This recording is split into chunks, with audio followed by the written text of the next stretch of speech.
Bismillahirrahmanirrahim. Assalamualaikum warahmatullahi wabarakatuh. Waalaikumsalam warahmatullahi wabarakatuh. Salam sejahtera buat kita semua. Salam untuk para penonton Unpacking Indonesia dimanapun berada. Hari ini saya bersama Bung Ade Armando. Wah, berjumpa lagi dengan Ade Armando. Terima kasih diundang lagi. Ya, selalu. Ya, kalau ada kesempatan selalu mengundang Bung Ade. Siap. Karena ngobrol dengan Bung Ade ini asik. Apa kabar, Bung? Alhamdulillah. Ya. Ini masih menunggu lolosnya PSI ya? Sama P3 ke DPR. Enggak, udah pasti itu kan. Udah nggak lolos ya? Udah nggak lolos. Partainya nggak lolos. Iya. Ya, tapi mana tahu kan tiba-tiba MK ini kan suka kita terkejut kita kan. Tiba-tiba diturunkan. Tiba-tiba dia bilang threshold berlaku 2024 bukan 2029. Masuklah PSI sama, kalau dia bilang begitu ya. Perindo masuk, PSI masuk, ya. Kemudian P3 masuk. Kemarin sebetulnya di perjuangan teman-teman P3 tuh bukan diturunkan, diubah thresholdnya, tapi mereka memperjuangkan agar ke MK itu bahwa orang-orang P3 itu sekitar 11 orang kalau nggak salah, yang sebetulnya perolehan angkanya itu memenuhi syarat. Ya. Jadi walaupun dia barangkali sebagai partai nggak lolos, dia menuntut agar tapi 11 orang ini lolos dong, karena dia sudah membawa suara rakyat. Ya kan nggak bisa. Iya, ternyata ditolak oleh MK. Kita di PSI nunggu waktu itu. Kalau P3 diizinkan lolos kan kita juga ikut. Ya tapi kan nggak bisa tuh. Partainya dulu harus lolos, karena baru mereka lolos. Katanya digabung sama partai yang lain tuh, Bang, katanya sih. Tapi itu sudah jauh lagi, lebih nggak mungkin lagi. Yang paling mungkin berlaku 2009 dipercepat berlaku 2024. Yang parliamentary threshold ya. Ya. Tapi itu kan yang menarik menurut saya, kalau kita boleh singgung sedikit tentang Mahkamah Konstitusi, kenapa tiba-tiba sekarang dia turunkan ya?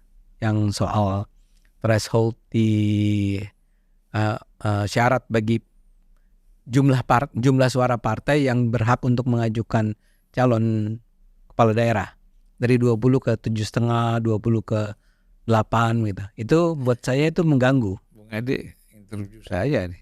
Apa? Bung Ade yang interview saya. Kalau menurut Bang Sul apa? Ya sudah banyak sih saya juga ngomong ya, di beberapa, termasuk di Cokro TV, di Total Politik, di Unpacking, saya sudah banyak ngomong bahwa memang satu, kita tidak bicara yang laten ya. Ya. Kita bicara apa yang kita bisa lihat dengan manifestasi yang ada. Nah kalau kita lihat dari situ, tapi nanti kalau mau yang laten juga. Nah jadi pertama mereka melihat kok bisa koalisi mengumpulkan hampir seluruh partai kecuali PDIP. 12 nih. Ya kan, kecuali PDIP. Nah tentu kan ini dilihat agak menyulitkan buat PDIP mencalonkan kepala daerah pada tingkat 1 provinsi ataupun kota dan kabupaten. Ya. Nah ini kan alasannya mungkin ya. Dianggap ini kurang demokratis. Baik. Ya kan? Nah, itu kurang demokratis gitu.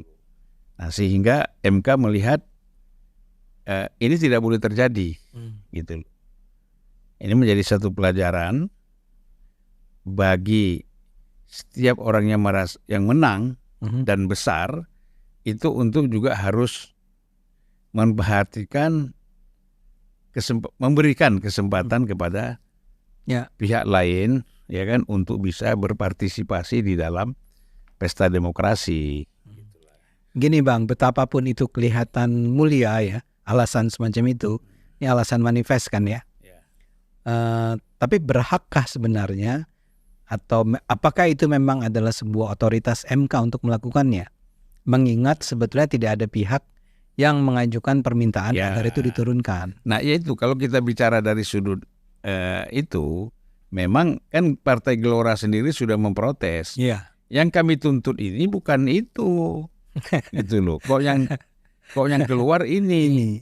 Nah, ini kan artinya memang, makanya saya selalu mengatakan MK ini sudah bermain politik, Oke. bukan lagi sebagai Mahkamah Konstitusi murni. Iya, iya. Nah, dia sudah bermain di dalam wilayah politik itu. Iya, iya. Iya kan? Nah, kita kan nggak tahu. Nah, bisa jadi namanya pemain-pemain di belakang layar kan banyak. Iya. Katanya salah satu nih yang saya dengar ya, tapi benar atau enggak saya nggak tahu. Namanya kita di podcast ini kan ngomong salah satu yang kita dengar, ya kan? Iya, iya. Konon kabarnya Ketua MK yang baru ini, Soehartoyo, itu kecewa setelah menang di pengadilan. Anwar Usman itu menang, kan menang deh. Iya, iya. Tuntutannya Kembali dia. kembali. Ya. Nah itu dan dituntutlah si Hartoyo itu harus diganti oleh Anwar Usman lagi. Nah, itu jadi dan di dalam sudah ada kelompok yang memang tidak senang sama Anwar Usman. Oke. Ya kan? Nah, inilah membuat soliditas di dalam ini Mahkamah Konstitusi. Makanya kita bikinlah ini. Gitu kan? Itu salah satu mungkin ya. Iya, itu mungkin. iya. Tapi ya saya masih ingat bahwa paling tidak ada 2 anggota dari MK itu, nggak usah disebut lah ya namanya ya. Itu memang pernah diadukan kan, karena dianggap terlalu, atau salah satunya adalah mantan ketua GMNI. Gini. Apa? Arif Arif. Ya, Ya. Arif. Terus satu lagi adalah siapa? Yang sebetulnya diajukan oleh Presiden Jokowi untuk menjadi Saldi Isra. Itu juga diduga, dipertanyakan ya, karena dianggap bias membela kepentingan PDIP. Nah ini yang sayangnya menurut saya tidak cukup dibicarakan. Saya senang kalau Bang Zul sudah pernah membicarakannya, walaupun saya yakin nggak dijadikan judul ya Bang. Ya, itu mungkin dalam bagian dari percakapan kan. Iya. Tapi kalau kita mau bicara tentang kebersihan, integritas MK, menurut saya kita perlu bicarakan ini. Kenapa sampai itu akhirnya keluar? Tapi yang penting barangkali sekarang itu Bang, setelah itu keluar, kan sebetulnya theoretically, kita ngomong theoretically, atau Bang Zul masih mau ngomong alasan laten tadi? Belum, nanti aja sambil jalan aja. Sambil jalan aja.